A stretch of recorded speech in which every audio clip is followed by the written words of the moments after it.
잊어버린 고향 태초를 찾아서 14번째 은혜의 시간을 함께 나누도록 하겠습니다. 오늘은 둘째 날에 대해서 우리 한번 말씀을 나누겠습니다. 둘째 날이라는 것은 진리의 물을 담은 하늘을 만드셨다. 창세기 1장 6절과 8절의 말씀입니다. 샤마임, 하늘들, 거기에 물이 있네 이 말입니다. 일곱째 날까지의 창조의 과정, 일곱을 언약을 열로 계명으로 받아 하나가 됨, 사랑이 되었단 말입니다. 7개 언약을 10개 계명으로 받아서 예수 그리스도 안에서 사랑으로 하나가 되는 것, 이것을 지금 창세기 첫날부터 일곱째 날까지를 통해서 우리에게 설명해 주시고 있는 하나님의 작정과 사랑입니다. 우리가 지난 시간에 창세기 일곱째 날 쉐바음이 가지고 있는 언약적 의미에 대해서 살펴보았습니다. 실은 쉐바는 하나님의 언약을 의미하는 수로 그 언약의 7을 10이라는 계명으로 받아 마지막 하나 에스카토스 코토란데스 생활비 전부를 사랑으로 생명으로 내놓는 것, 그 율법을 완성하면 그것이 사랑이라고 하였습니다. 그 율법의 완성은 오직 예수 그리스도의 죽음으로 가는 것입니다. 2000년 전에 예수의 그리스도 죽음이 나를 위한 죽음이 아니라 나의 죽음이 되고 나의 인생을 위한 죽음이 아니라 내 인생 자체를 죽인 사건이라고 하였습니다. 죽고 부활하여 하늘에 됨, 물론 그 죽음은 심판을 위한 죽음이 아니라 생명을 위한 죽음이고 우린 예수의 죽음 속에서 나의 죽음을 알고 부활하여 진리를 담은 하늘이 되는 구원의 역사를 우리 인생을 통하여 살아가게 되는 것입니다. 그러기 위해서는 이원론적인 선악구조에서 벗어나 모든 것을 하나로 에아들어 보는 인식의 전환이 필요한데 그것이 곧 사랑인 것입니다. 악으로 다가오신 하나님, 이렇게 말하면 도대체 무슨 얘기인가 오해하지 마시고 들어보시기 바랍니다. 쉽게 말하면 우리가 인생을 통해서 경험하는 좋은 것뿐만 아니라 나쁜 것, 악한 것도 하나님의 선을 위한 도구이고 과정인 것을 내 인생이 인정해야 한다는 말입니다. 결국 하나님이 적극적으로 주신 것입니다. 그것을 용서라고 하는 것입니다. 그 사랑으로 용서하는 자가 되어야 합니다. 다시 말해서 하나님과 화해해야 합니다. 하나님이 선하고 좋음이고 사랑이어야 합니다. 기복주의자들이 말하는 대로 하나님이 내 인생을 도와주고 복주고 잘되기를 바라는, 지금도 바라고 계시는 하나님 정도로 이해해서는 안 됩니다. 기복주의라고 하는 것은 그 복음을 껍데기로만 보고 있는 것을 바로 기복주의라고 얘기를 하는 것입니다. 그것이 두 개에서 하나로 보는 것, 이원론적인 선악의 구조에서 나오는 내용입니다. 하나님을 진짜 하나로 보아야 합니다. 이 역사도 내 인생도 하나로 보아야 합니다. 그것이 첫째 날 에아드가 가지고 있는 의미라고 말씀을 드렸습니다. 하나님이 물과 궁창을 창조하셨다고 하지 않고 만드사 아사라고 표현하신 것에 주의해야 합니다. 이미 물은 존재했습니다. 창조하다는 단어는 창세기 1장 1절에 나온 뒤에 다섯째 날은 1장 21절에 큰 바다 짐승과 날개 있는 모든 새를 창조했다는 표현에서 나오고 이후에 인간을 창조하신 장면 1장 27절부터 나옵니다. 그러니까 우리가 지레짐작으로 빛을 창조하셨다, 물을 창조하셨다, 공창을 창조하셨다라고 하면 안 됩니다. 1장 1절에서 하나님이 창조를 선언하신 후 나머지 것들은 다 만드셨습니다. 바로 아사하신 것입니다. 교회라고 하는 것은 뭐냐? 한마디로 말하면 이 세상 가운데 하늘이다, 이런 말입니다. 둘째 날에는 그 빛이신 교회가 어떻게 하늘이 되는지를 설명하십니다. 첫째 날에서 교회를 이 세상의 빛이라고 하였고 둘째 날에는 교회는 이 세상의 하늘임을 선언하시는 것입니다. 하늘이란 히브리어로 샤마임이라고 했습니다. 이 샤임은 샴과 마임이 합쳐진 것입니다. 샴은 부사로 거기에란 뜻이고 마임은 물이란 뜻입니다. 그러니까 샤마임, 하늘이라는 말은 말에 담겨져 있는 의미는 거기에 있는 물 혹은 거기에 물이 있다, 물이 있는 그곳이라고 할 수가 있습니다. 하늘이란 물이 있는 그곳이고 성경에서 물은 말씀, 진리를 의미합니다. 하늘이란 물이 있는 그곳으로 하늘에서만 진리가 비로 물로 땅에 임하는 것입니다. 땅은 그 물을 진리의 씨로 받아야 생명을 낳을 수가 있는 겁니다. 진리의 물을 담은 하늘을 만드심은 결국 둘째 날에서 하나님이 우리에게 언약으로 말씀하시는 것은 내가 너희를 진리의 물을 담은 하늘로 만들 것임을 선포하시는 것입니다. 그래서 물 가운데 궁창을 만들어 윗물과 아랫물로 나누게 하시는 것입니다. 여기에 가운데라는 단어가 타베크입니다. 이 타베크가 사용된 다른 성경 용어들을 살펴보면서 그 의미가 무엇인지를 한번 우리가 생각해 보겠습니다. 창세기 2장 9절입니다. 여호와 하나님이 그 땅에서 보기에 아름답고 먹기에 좋은 나무가 나게 하시니 동산 가운데 타베크에는 생명의 나무와 선악을 알게 하는 나무도 있더라. 창세기 3장 3절에 동산 중앙에 있는 나무의 실과는 하느님 말씀에 너희는 먹지도 말고 만지지도 말라 너희가 죽을까 하노라 하셨으니라. 창세기 3장 8절에 그들이 날이 선언할 때 동산에 거니신 여호와 하나님의 음성을 듣고 아담과 그 아내가 여호와 하나님의 낯을 피하여 동산 나무의 사이에 숨은지라. 이게 다 바로 타베크입니다. 성전으로 진리를 설명하시는 그 말씀이 지금 여기서 진행되고 있습니다. 에덴 동산은 하나님께서 우리에게 당신을 계시하신 최초의 성전입니다. 성전이라는 개념 자체가 하나님의 초월의 것을 이 현상계 안에 있는 인간들이 이해할 수 있는 것으로 설명하는 것입니다. 그 에덴 동산 가운데가 바로 창세기 물 가운데를 의미하는 타베크입니다. 그러면 동산 가운데 무엇이 있었습니까? 선악을 알게 하는 나무가 동산 가운데 있었습니다. 그 선악과를 먹은 아담과 하와가 하나님이 부르실 때 어디에 숨었습니까? 동산 사이에 가운데 숨었습니다.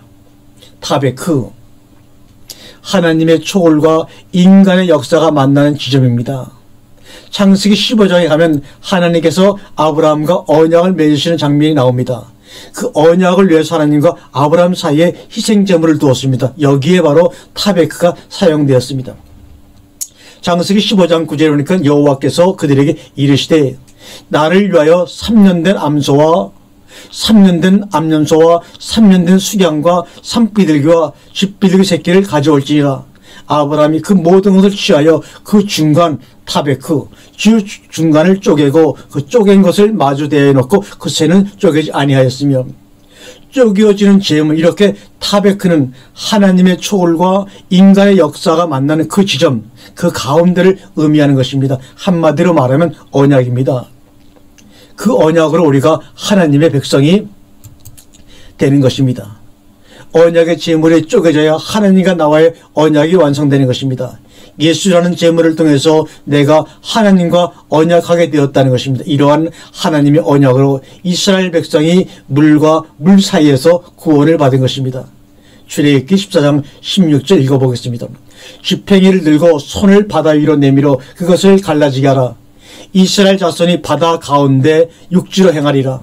이스라엘 자손이 바다 가운데 육지를 행하고 물은 그들의 좌우에 벽이 되니 애굽 사람들과 바로의 말들 병거들과 그 마병들이 다 그들을 쫓아 바다 가운데로 들어오는지라. 모세가 곧 손을 들어 바다 위로 내어밀매 새벽에 미쳐 바다의 그 세력이 회복된지라. 애굽 사람들이 물을 거슬려 도망하나 여호와께서 애굽 사람을 바다 가운데 엎으시니 그러나 이스라엘 자손은 바다 가운데 육지로 행하였고 물이 좌우에 벽이 되었더라. 이렇게 얘기하고 있습니다.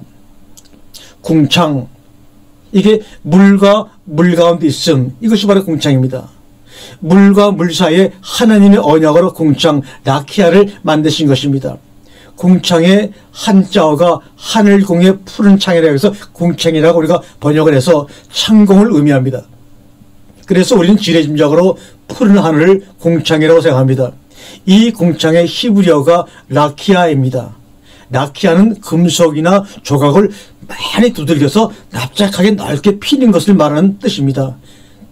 그래서 라키아는 펴진 것, 확장된 것이라는 의미로 넓게 펴진 공간, 광활한 공간을 의미합니다. 이런 의미에서 창공이라고도 할 수는 있습니다. 자, 우리 하나님께서 진리를 건네시는 하나님의 사역을 지금 여러분과 함께 설명을 하고자 합니다. 하나님이 우리에게 진리라는 하나님의 것을 건네주실 때 그 과정과 내용이 있습니다. 하나님의 일하심과 사역의 원리가 있다는 말입니다. 하나님이 초월의 것을 우리에게 주실 때 우리가 받지 않는 어떤 새로운 것을 통해 주시는 것이 아니라 눈에 보이는 현상계 내용들을 통해서 주신다는 말입니다. 둘째 날에 궁창 위의 물과 궁창 아래의 물을 나누신 이유가 바로 이 때문입니다. 아래 물을 통해서, 눈에 보이는 아래 물을 통해서 눈에 보이지 않는 저 초월의 물을 우리에게 주기 위해서 그렇게 두 개의 물을 궁창으로 나눈 것입니다. 생명나무는 선악과를 통해서 우리에게 주어지는 것입니다. 한번 잘 생각해 보세요. 하나님께서 하늘의 생명을 주시기 위해, 쉽게 말해서 생명나무의 열매를 먹이기 위해서 먼저 주신 것이 무엇입니까? 바로 선악을 알게 하는 나무의 열매를 먼저 주셨다는 것입니다. 선악을 알게 하는 나무를 심어놓고 이거 먹나 안 먹나 시험하신 것이 아니라 선악과를 통해서 생명나무 열매를 주시겠다는 것입니다. 다시 말하면 선악을 아는 열매를 먹어야지 생명나무의 열매를 먹을 수 있다는 것입니다. 진리를 짝으로 설명하신 그 내용을 한번 보세요. 이런 원리로 하나님의 구속사와 하나님의 나라를 생각해 보시기 바랍니다. 그래서 마임이나 샤마임은 다 쌍수로 이루어졌습니다. 짝이 있다는 겁니다. 진리를 설명할 때 짝으로 설명하기 위해서 물이라는 마임도 하늘이라는 샤마임도 다 쌍수로 표현되고 있습니다. 우리를 빛의 자녀로 부리기 위해서 어둠 속에 있게 하신 분이 바로 하나님이십니다. 하나님의 의로움을 우리에게 주기 위해서 불의한 자로 있게 하셨습니다. 신율의 은혜를 주기 위해서 인간율의 율법 안에 우리를 거하게 하셨습니다. 그리스도라는 진리의 영을 주시기 위해 예수가 먼저 육체로 오신 것입니다. 빛은 어둠을 통해서만 아는 것이고 진리는 비진리를 통해서만 아는 것이며 은혜는 율법을 통해서, 하늘은 땅을 통해서, 생명은 죽음을 통해서, 천국은 지옥을 통해서만이, 새 언약은 옛 언약을 통해서, 영혼은 역사를 통해서, 오른편은 왼편을 통해서, 하나님은 인간을 통해서, 남자는 여자를 통해서만이 알 수가 있는 것입니다. 다 짝이 있다는 겁니다. 하나로 완성되는 두 개, 이렇게 반대편의 하나를 통해서 다른 편의 하나를 알게 하는 것을 바로 뭐라고 하면 짝이라고 합니다. 그래서 성경에는 짝이 없는 말씀이 없다고 주님이 말씀하신 것입니다. 야다를 통해 셋째 날에 아예 하나로 합쳐버리십니다. 둘째 날을 의미하는 쉐니가 바로 이러한 짝을 설명하는 단어입니다. 아랫물을 통해서 음물을 아는 것입니다. 그래서 아랫물과 음물 사이에 궁창이 펼쳐져 있는 것입니다. 말하자면 궁창은 아랫물과 음물의 공통 교집합이라고 할 수가 있습니다. 우리 개인의 인생과 전 인류의 역사 가운데 이러한 하나님의 원리 안에 있다는 것을 우리는 깨달아야 합니다. 이렇게 하나님의 묵시가 펼쳐지는 것이 바로 우리 인간의 역사이며 우리의 인생입니다.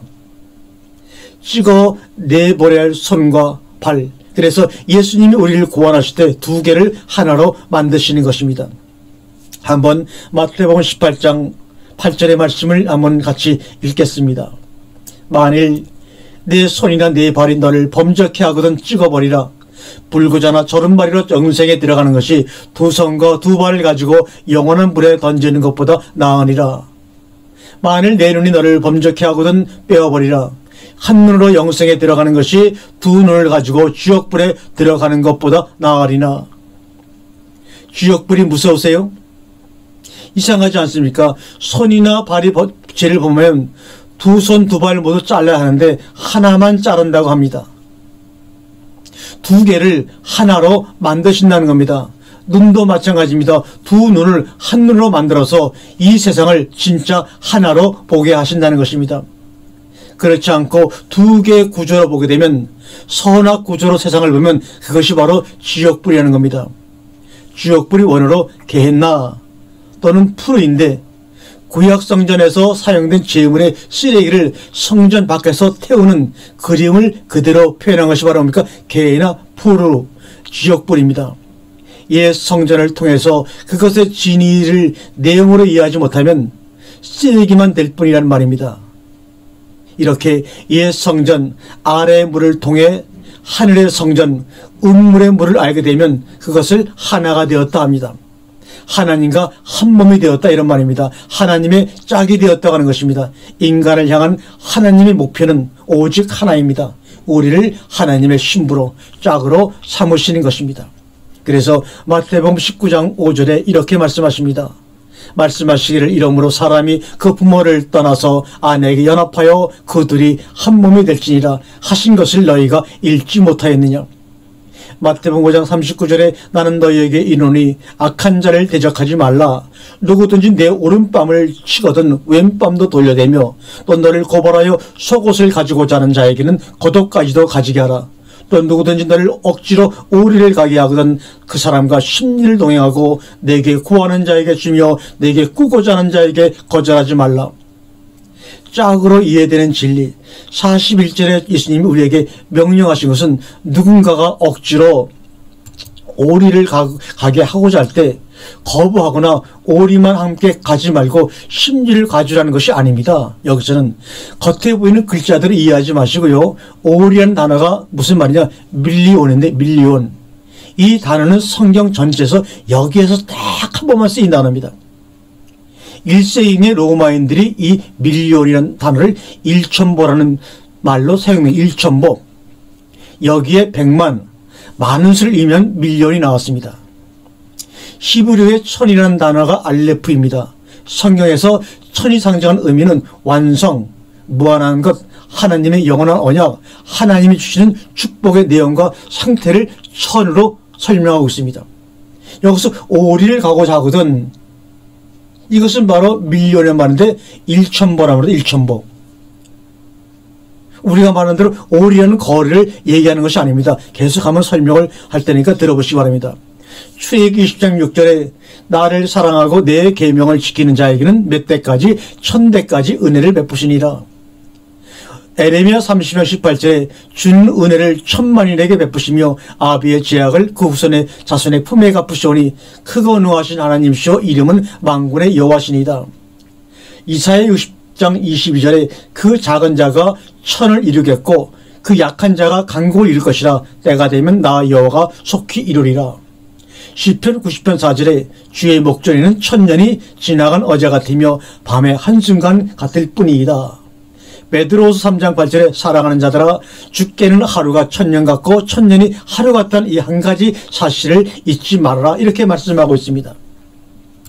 자, 계속해서 한번 보겠습니다. 천을 짝으로 건네줘야. 그런데 그렇게 교회에게 천을 요구할 때 어떻게 하라고 합니까? 천을 짝으로 건너준다는 말은 무슨 말인가? 그런데 교회에게 천을 요구할 때 어떻게 하라고 합니까? 심리를 동행하라고 합니다. 여기 심리가 원어로 디오입니다. 디오는 둘짝, 짝이라는 말입니다. 둘, 짝이라는 말입니다. 쉐니. 그리고 동행하다고 하는 히파고라는 단어로 인도하다, 데려가다는 뜻입니다. 그러니까 교회에게 누군가가 천이라는 오리라는 하나님 언약을 요구할 때 그 천의 짝으로 인도하라는 것입니다. 한글은 성경 그것을 오리, 심리로 번역한 것이죠. 천으로 설명되는 하나님의 영원하고 완성된 언약은 반드시 디오, 짝으로 이해된다는 것입니다. 다시 말해서 세상은 천의 의미를 모릅니다. 그러니까 교회는 그 천을 짝으로 세상에게 건네주게 된다는 말입니다. 우리가 이렇게 하나님께 우리의 구원과 우리의 천국을 요구하지도 않았는데 건네주신 것처럼 말입니다. 문맥으로 볼 때도 마태복음 5장 39절부터 42절까지 표현되는 오른편, 왼편, 소극, 고것 등의 표현이 이와 같은 원리 짝으로 주어지는 하나님의 은혜를 설명하고자 그렇게 말씀하신 것입니다. 요한복음 14장 20절에 내가 아버지 안에 너희가 내 안에 내가 너희 안에 있는 것을 너희가 알리라 이렇게 말씀하고 있습니다. 두 눈으로 하나를 보는 것이 구원입니다. 그런데 여전히 많은 사람들은 자신의 육체의 두 눈으로 세상을 하나로 보고 있지만 진짜 하나로 보아야 할 하나님은 두 개로 보고 있습니다. 성경은 이 세상을 두 개로 보는 것을 탐욕이라고 합니다. 두 개로 갈라지면 안 됩니다. 하나님을 그 하나로 보지 못하면 우리는 여전히 자신의 두 마음, 탐욕으로 나 자신과 이웃과 역사를 바라보게 되는 것입니다. 두 개가 짝으로 하나가 되어야 합니다. 여러분 자신과 하나님을 하나로 보시기 바랍니다. 그것이 하나님 안에 내가 있고 내 안에 하나님이 있는 진정한 연합입니다. 진리를 건네주시는 하나님의 사역, 이것은 뭡니까? 함께 읽은 창세기 1장 8절에 보면 둘째 날에서 둘째를 쉐닌 혹은 쉐나임이라고 했습니다. 여기서 둘은 단순히 숫자 둘을 의미하는 것이 아니라 하나님의 짝으로서의 교회 역사를 설명하는 것이라고 했습니다. 하나님은 진리를 두 개라는 율법적 선악 구조로 우리에게 설명해 주셨습니다. 이 눈에 보이는 현상계 안에 하나님은 진리를 설명하기 위해서 두 개로 우리에게 주신 것입니다. 하늘을 설명하기 위해 땅을 주셨고, 남자를 설명하기 위해 여자를 주셨고, 신유를, 하늘의 법칙을 설명하기 위해 인간들의 인과율의 법칙을 주셨고, 빛을 설명하기 위해 어둠을 주셨습니다. 이렇게 반대편의 하나를 통해서 다른 편의 하나를 알게 되면 그것을 뭐라고? 짝 둘째 날이라고 하는 것입니다. 귀신 들린 자라고요? 이렇게 현상계 있는 것을 그냥 눈에 보이는 둘로 보고 두 마음으로 판단하고 선악구조로 이해하는 자를 우리는 귀신 들린 자라고 하는 겁니다. 깨끗이 못한 영혼이라고 하는 겁니다. 성경이 말하는 귀신 들림은 삥이나 탈원을 의미하는 것이 아니라 거짓된 말, 두 개의 말에 사로잡혀 있는 모든 사람의 영적인 상태를 바로 더러운 영, 귀신 들린 자라고 우리에게 말하고 있습니다. 그래서 두 개의 말로 가득한 우리에게 하나의 말로 예수가 오셔서 그 둘을 하나로 만드심으로 구원하시는 것입니다. 그래서 천국은 두 손과 두 발, 두 눈으로 갈 수 없는 곳이라고 말씀하시는 겁니다. 천국에 들어가려면 한 손과 한 발이 잘려야 하고 한 눈이 뽑혀야 된다고 말씀하고 있는 것은 상징적인 의미를 이렇게 말씀하시는 것입니다. 마태복음 18장 8절에 만일 내 손이나 내 발이 너를 범죄케 하거든 찍어내버려라. 불구자나 절뚝발로 영생에 들어가는 것이 두 손과 두 발을 가지고 영원한 불에 던지는 것보다 나으니라. 만일 내 눈이 너를 범죄케 하거든 빼어내버리라. 한 눈으로 영생에 들어가는 것이 두 눈을 가지고 지옥불에 던지는 것보다 나으니라. 이 말은 두 개가 짝으로 하나가 됨, 결국 구원이란 두 개로 보이는 이 현상계를 하나로 보는 것이라는 것을 설명하고 있는 위의 말씀입니다. 결국 우리의 문제는 이원론적인 선과 악의 구조라는 DNA로 된 조직된 이 세상을 어떻게 하나로 보느냐, 이것입니다. 그것이 바로 두 개가 짝으로 하나가 되어야 한다는 말씀입니다. 창세기 15장 9절을 읽겠습니다. 여호와께서 그에게 이르시되 나를 위하여 3년 된 암소와 3년 된 암염소와 3년 된 수양과 산비둘기와 집비둘기 새끼를 가져올지니라. 아브라함이 그 모든 것을 가져다가 그 중간을 쪼개고 그 쪼갠 것을 마주대어 놓고 그 새는 쪼개지 아니하였으며, 이렇게 얘기합니다. 둘로 쪼개는 율법, 율법이라고 하는 것은 이 세상의 모든 것들을 둘로 쪼개는 겁니다. 선과 악, 정결한 것과 부정한 것, 정결한 음식과 부정한 음식, 모든 것을 두 개로 쪼갭니다. 그것이 바로 율법입니다. 그런데 은혜는 그 두 개로 쪼개낸 것을 하나로 만드는 것입니다. 그러려면 재물을 중심으로 하나님 반대편에 있는 내가 하나님 편으로 어떻게 해요? 넘어가야 합니다. 그래야 내가 하나님과 하나가 되는 것입니다. 그것이 창세기 첫째 날의 에하드, 하나됨, 연합의 의미이고, 둘째 날 쉐바, 둘 짝의 의미입니다. 그러므로 창세기 첫째 날부터 일곱째 날까지 그 첫째 날, 둘째 날, 이것은 다 숫자를 의미하는 것이 아니고 그 숫자를 통해서 우리에게 말씀하시고자 하는 하나님의 뜻이 그 간략한 단어 속에 품어져 있는 것인데 우리가 그동안에 눈이 멀어 보지 못했던 것뿐입니다. 하나님께로 넘어간다는 말은 무슨 말이냐? 두 개를 하나로 보려면 내가 하나님을 대적하는 반대편의 자리에서 하나님께로 넘어가야 합니다. 바로 이 지점에서 피조물인 성도는 자기의 죽음을 경험하는 것입니다. 그러니까 제물로 오신 예수 그리스도의 죽음은 하나님의 죽음이면서 동시에 나의 죽음이고, 그 죽음으로 하나님과 성도, 신과 인간이 하나가 되는 것입니다. 그것이 바로 연합이요 하나됨이요 구원이라고 말하는 것입니다. 다시 한 반복을 합니다. 하나됨, 에하드. 첫째 날은 에하드로서 하나됨, 연합이라는 의미입니다. 하나님과 교회 하나됨, 연합을 설명하는 것은 그 연합이 곧 교회의 구원이라고 했습니다. 이 성경은 이렇게 교회의 구원을 창조의 사역으로 지금 창세기 1장부터 설명해 나가고 있는 것이지 어느 날 갑자기 교회라는 것이 드러난 것이 아닙니다. 둘째 날 쉐니, 둘째 날은 쉐니라는 단어로서 둘, 쌍, 짝이라는 의미입니다. 이것은 하나님의 짝으로 창조되는 교회의 구원에 관한 이야기라고 말씀을 드렸습니다. 더불어 우리가 어떻게 하나님의 신부로 하나님의 짝으로 완성되는지의 문제에서 하나님과 역시 나와 이웃을 두 개로 보는 율법적인 선악 구조에서 나와 하나로 보는 인식의 전환 즉 하나님 반대편에서 죄물의 죽음으로 하나님 편으로 넘어와 하나님의 진정한 짝이 되는 구원의 내용이 바로 둘째 날 쉐니가 의미하는 것이라고 여러분에게 말씀을 드렸습니다. 둘을 하나로 이렇게 모든 것을 두 개로 보는 율법적인 선악 구조에서 나온 성들은 하나님의 생명을 하나로 받아 그 생명을 말하는 자로 있게 되는 것입니다. 그 생명을 말씀으로 배우고 나누고 흘리는 것이 바로 기도하고 묵상하고 구제하는 것으로 나타나는 것이라고 말씀을 드렸죠. 성도는 그러한 지향점이 있고 그러한 성향과 경영성이 있기 때문에 하나님은 교회에게 그것을 명령하시고 또 교회는 그렇게 행할 능력을 받은 것이라고 했습니다. 하나님은 첫째 날 빛과 어둠을 나누고 빛을 낮이라 칭하시고 어둠을 밤이라 칭하셨습니다. 둘째 날은 물을 가운데로 나누어 하늘이라 부르는 공창을 만드시고 공창을 중심으로 위의 물과 아래의 물로 나누었습니다. 그리고 셋째 날은 물을 한곳으로 모이게 하시고 묻을 드러나게 하신 후에 묻을 땅이라 칭하시고 물을 바다라 칭하셨습니다. 그리고 땅에 풀과 심에 있는 채소와 씨 가진 열매 나무를 만드셨습니다. 그리고 가정적인 어구인 저녁이 되며 아침이 되니 셋째 날이라고 하셨습니다. 하나님 이렇게 저녁을 통해서 아침이라는 날을 우리에게 가르치시는 분입니다.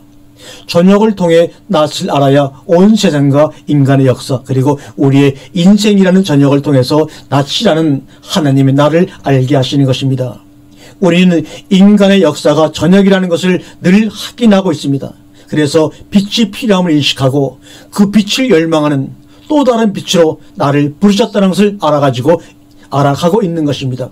그런 의미에서 셋째 날에도 우리를 창조하시고 구원하시는 하나님의 구속사의 메시지가 담겨져 있는 것입니다. 자, 이번에는 3으로 셋으로 설명되는 하나님의 나라에 대해서 우리 한번 알아볼까 합니다. 셋이란 단어가 히브리어로 셀리시입니다.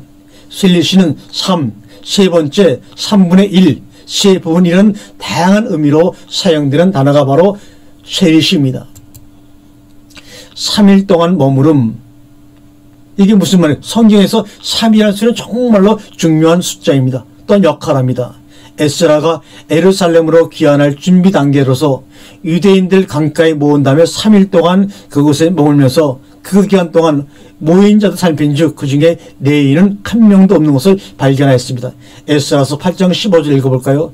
내가 무리로 아하와르로 흐르는 강가에 모으고 거기서 3일 동안 장막에 유하며 백성과 제사장도 살핀 즉 그 중에 레위 자손이 하나도 없는지라. 3일 동안 준비한 그 3일은 분명히 어떤 중요한 일을 완성하기 위한 마지막 준비 기간입니다. 예루살렘은 도착한 후 에스라는 백성들이 가져온 제물들을 모두 개선하기 전 3일을 기다렸습니다. 에스라 8장 32절에 이에 예루살렘에 이르러 거기서 3일을 유하고 제4일에 우리 하나님의 전에서 은과 금과 기명을 달아서 제사장 우리야의 아들 물레못의 손에 붙이니 비느하스의 아들 엘리아살과 레위 사람 예수아의 아들 요사박과 빈누의 아들 노아다가 함께 있어 성벽 재건을 통해서 구약 종교를 재건한 느헤미야도 예루살렘에 도착한 후 성벽을 살피기 전에 3일을 기다렸습니다. 느헤미야 2장 11절에 내가 예루살렘에 이르러 거한 지 3일에 이렇게 3일이라는 숫자를 참으로 귀하게 쓰고 있으며 그 역할을 하고 있는 것을 볼 수가 있습니다. 은혜로 완성되기까지의 시간이 바로 3이라는 수입니다. 셋으로 구분된 공의가 완전히 실행되어 은혜로 완성되기까지 필요한 시간이 바로 3일입니다. 예수님도 3일 만에 부활하셨습니다. 예를 들어 요셉은 그의 형제를 3일 동안 가두었습니다. 이스라엘 백성은 3년 동안 기근을 겪어야만 했습니다. 그리고 그들이 3년의 기근을 겪은 후에야 비로소 그 이유를 깨닫게 되었습니다. 엘리야가 예고한 가뭄은 3년간 계속되었습니다. 이러한 예를 통해서 한 가지 확인할 수 있는 것은 하나님의 공의로우신 심판을 충분히 받은 뒤에 은혜로운 회복을 경험하게 된다는 것입니다. 이러한 3이라는 수가 우리의 구원과 직결되는 것임을 점진적으로 말씀을 통해 우리에게 보여주고 있습니다. 그 성경 구절을 우리가 한번 함께 읽겠습니다. 먼저는 요나서 1장 17절입니다. 여호와께서 이미 큰 물고기를 예비하사 요나를 삼키게 하셨으므로 요나가 밤낮 3일을 물고기 뱃속에 있느니라. 마가복음 9장 31절에 있는 제자들을 가르치시며 또 인자가 사람들의 손에 넘겨져 죽임을 당하고 죽은 지 3일 만에 살아나리라는 것을 말씀하셨기 때문이더라. 요한복음 2장 20절에 유대인들이 이르되 이 성전은 46년 동안 지었거늘 내가 3일 동안에 일으키겠느냐 하더라. 호세아 6장 2절에 여호와께서 이틀 후에 우리를 살리시며 제3일에 우리를 일으키시리니 우리가 그 앞에서 살리라. 육체로 오신 예수의 몸이 무덤 속에 머무는 기간이 3일이었습니다. 이 3일의 기간 동안에 인간의 죄는 완전히 심판받았고 그 후에 하나님의 은혜가 승리한 것입니다. 그래서 3이라고 하는 숫자는 하나님의 공의로우신 심판과 은혜의 회복을 의미하는 숫자입니다. 그리고 3과 4가 만나니 몇이 됩니까? 7이 됩니다. 하나님의 나라는 이 역사 속에서 3이라는 숫자 안에 담겨져 있습니다. 그래서 3을 하나님의 수라고도 합니다.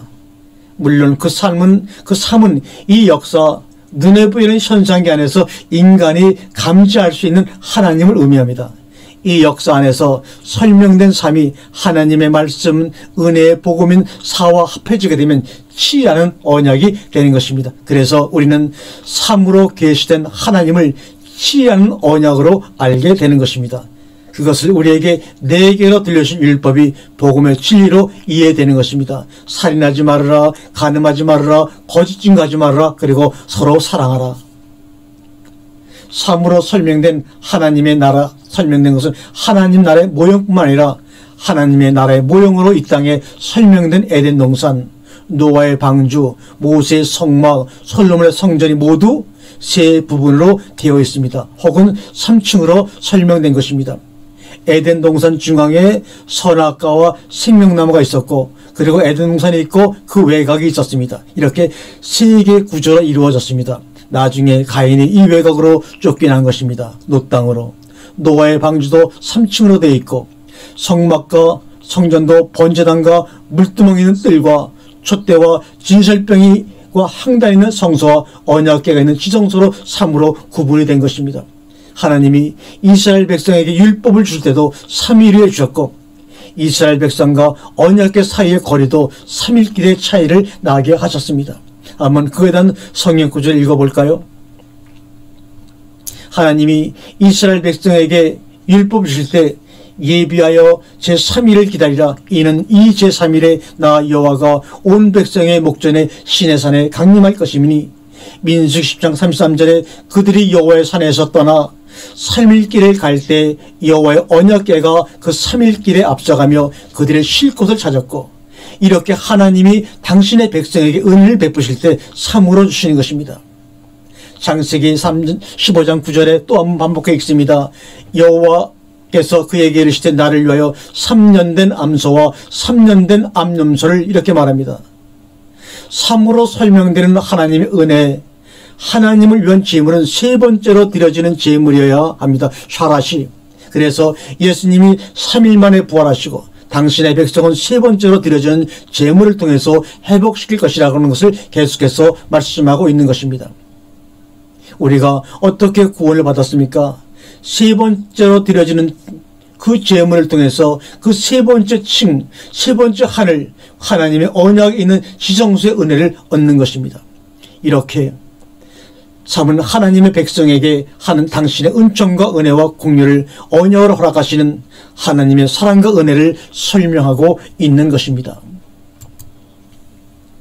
그러면 하나님의 은혜가 주어지는 원리가 뭐냐?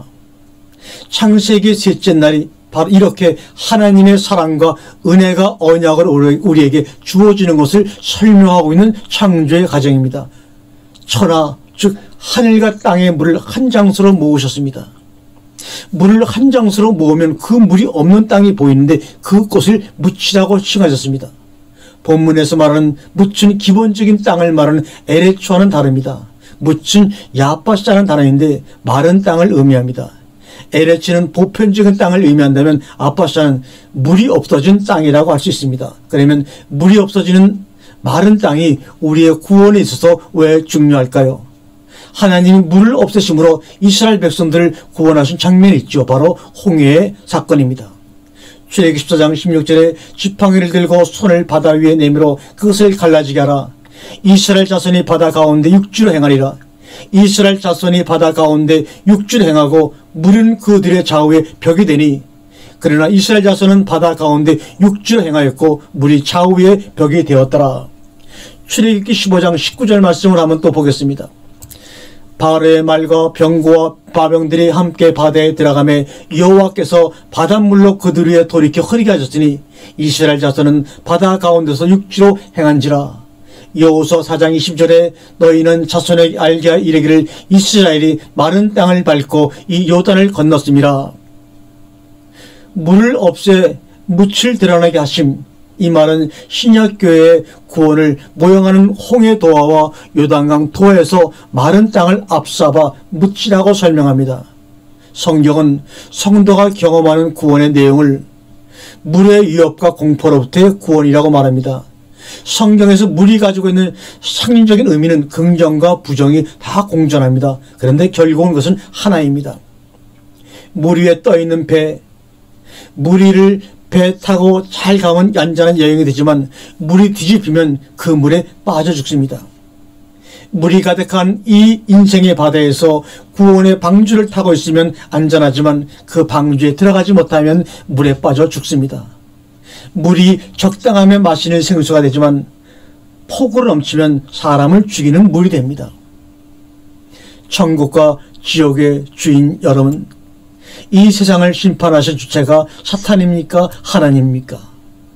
사람들을 고통스럽게 하는 주체가 하나님입니까? 사탄입니까? 우리는 천국의 주인은 하나님이라고 당연히 생각하면서 지옥의 주인은 사탄이라고 생각하는 경우가 있습니다. 천국의 그 찬란한 빛이 성령의 빛이라면 지옥의 뜨거운 물도 성령에 불이어야 합니다. 두 개를 하나로, 제가 지금 무엇을 말하고 싶은지 여러분들 이해가 되십니까? 결국은 모든 것이 하나라는 것입니다. 그래서 우리는 하나님을 하나로 인식해야 하고 하나로 받아들여야 하고 하나로 고백해야 합니다. 우리를 기쁘게 하고 행복하게 하는 것과 슬프고 고통스럽게 하는 것은 결국은 하나입니다. 다만 우리는 그것을 다른 것으로 감지할 뿐이고 결국은 하나라는 것입니다. 내 안에서 다른 것으로 감지할 뿐 결국은 내 안에서 일어나는 하나가 아닙니까? 감사합니다. 할렐루야.